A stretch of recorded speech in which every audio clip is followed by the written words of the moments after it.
Hello and welcome back to my channel.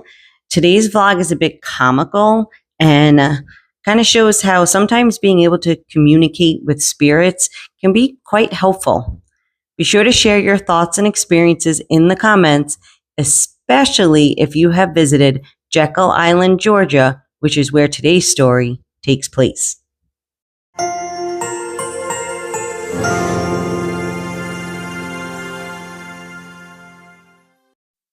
Staying in a hotel room is always an experience when you're sensitive to the energies around you. And it's not just spirits, it's the emotional remnants left behind by every person who stayed there before you. Hotels are basically energetic time capsules with questionable boundaries, which is exactly why I started making my clearing candles.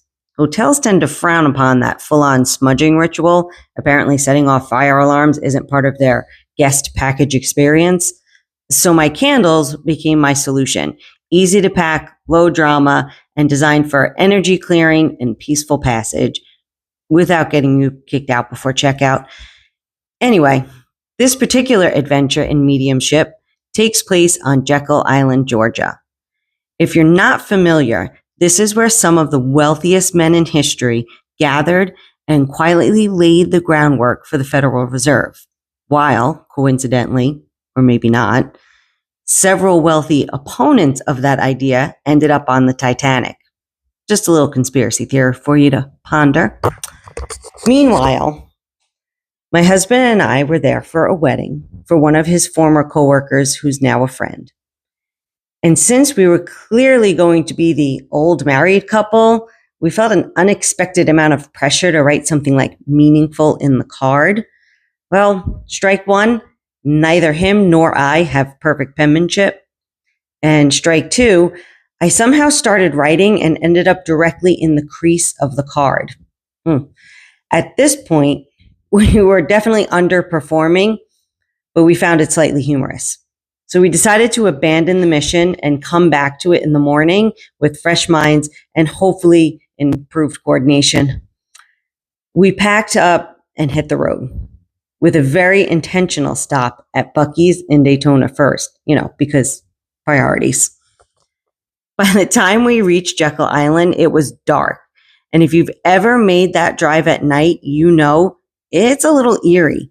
It's a long, quiet road, swamp and water on both sides, no real sense of where you are, the kind of setting that makes you question your life choices just a little bit. We made it through the gate, paid the toll, and since it was December, the road was lit up with Christmas displays. It kind of shifted from possible crime scene to unexpected magic pretty quickly. We checked into the hotel, dropped our bags, freshened up, and headed out to meet friends at a local bar. Naturally, we brought up our wedding card crisis, and naturally, no one had anything helpful to offer.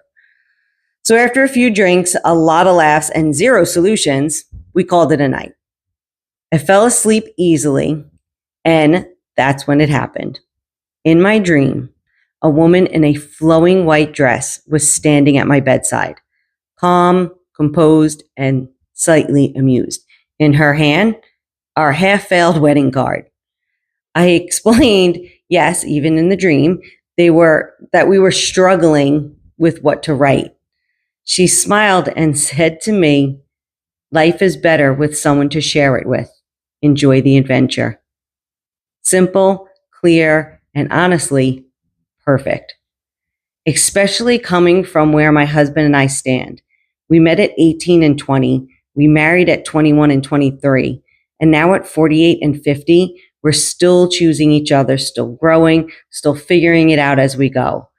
That message didn't just sound good, it felt earned. I thanked her because, in dreams, matters still matter. The next morning, I told my husband I had the perfect thing to write. He looked at me impressed.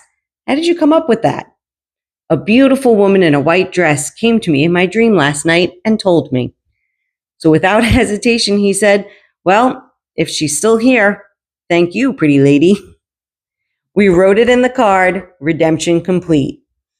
The wedding itself was incredible. Good food, great drinks, a room full of strangers who somehow felt like family by the end of the night. Those are the moments you just can't force. They just happen.